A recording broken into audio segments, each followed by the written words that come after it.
Helen Yee here at Top Rank Boxing. Always great to be joined by the one and only Mr. Stitch Duran. Now, you are everywhere, but first off, you are here. Tyson Fury trained today. Yes. How's he looking? You know, he's always fun to work with and fun to watch him train. And like I was mentioning earlier, you know, his style of fighting cannot be duplicated by anybody. That is his style and his style only, and that's what makes him such a great fighter.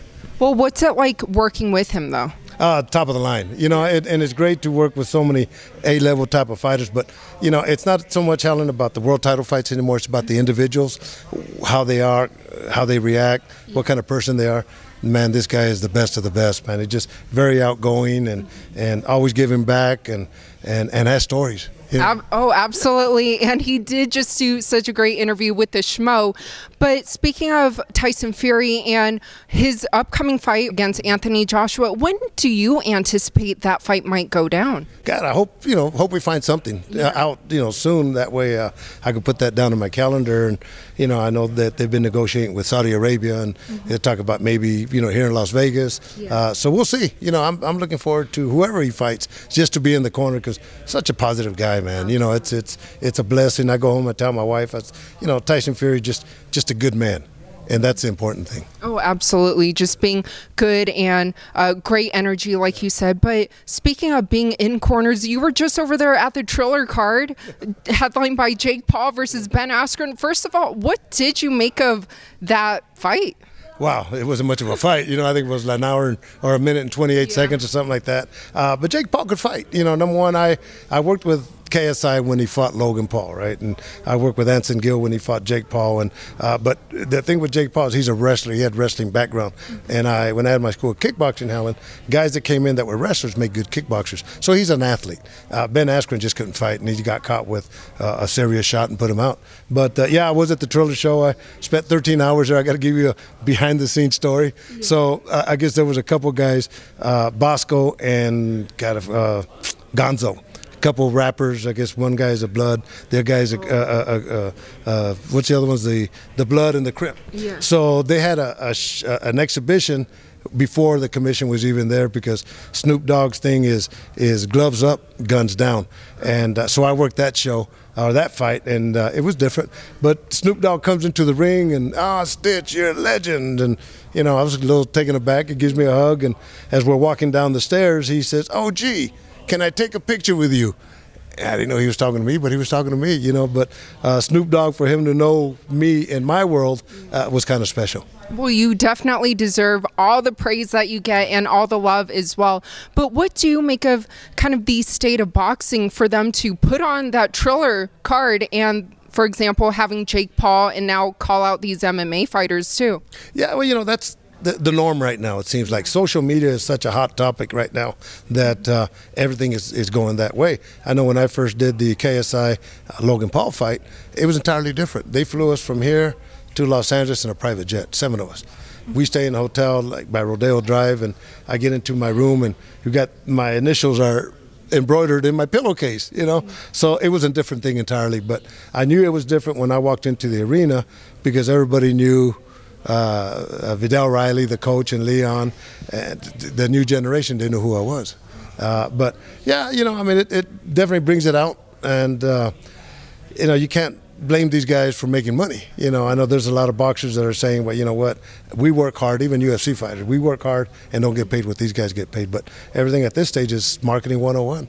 Well, who do you think should be next for Jake Paul? Oh, I don't know, God. It's they're going to pick guys that Jake Paul is going to beat, plain and simple. I don't think you're going to have a boxer or an MMA guy at top level that's going to go and challenge him. I'd like to see him fight like a Nick or a Nate Diaz. Oh, okay.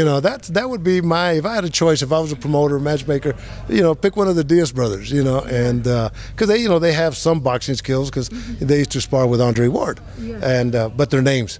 I think that would be a fun one. Well, do you think that Nick will be back and return in the UFC? I mean, there's talks, and then they're trying to figure out right now who should his first opponent be for his return fight. Yeah, Helen, I always say in this game, you can beat anything, but you can't beat time.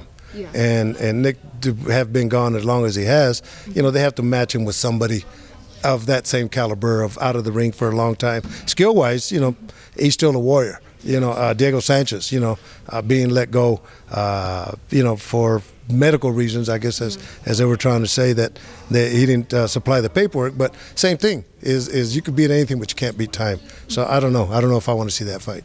Well, what did you make of that situation? Because it's kind of circulating the MMA world right now about Diego Sanchez and that split. Yeah, I read the articles, and I guess what the UFC wanted is confirmation that he's okay. But then the way I understand it is Diego's team wanted the records that the UFC has regarding the test that he's done. And I think that he's entitled to that.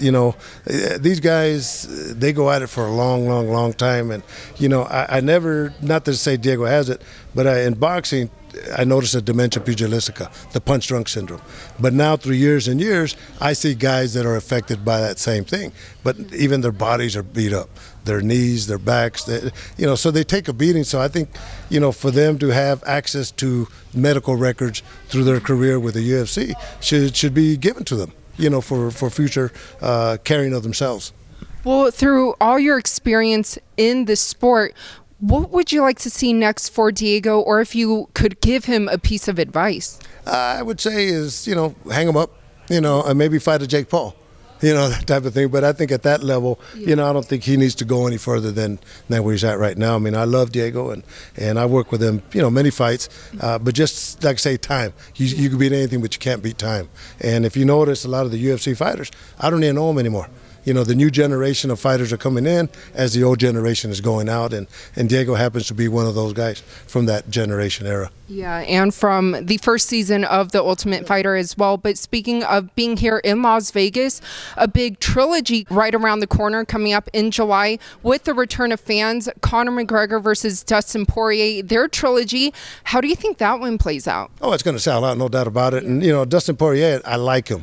He could fight, no doubt about it. Conor McGregor, is always going to be in the gym and all that. It's a pick 'em fight. I don't know who to pick, and it'd be nice if I got a ticket to go in there. Huh? I think people would kind of go crazy. Stage, what are you doing here?